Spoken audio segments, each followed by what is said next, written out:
We found this kitten on the edge of the road to our village.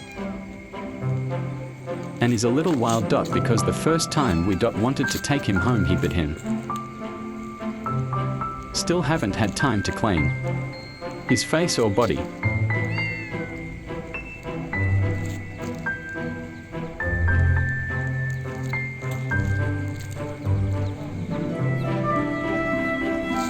He always tries to get away when we get close.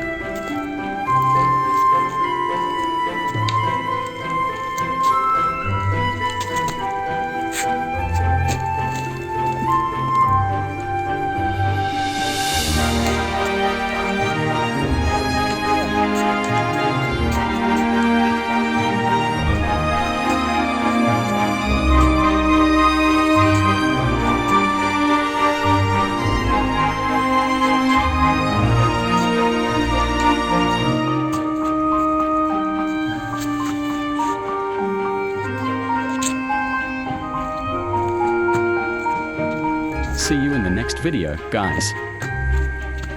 In the next video, we will try to clean your face and body using warm water.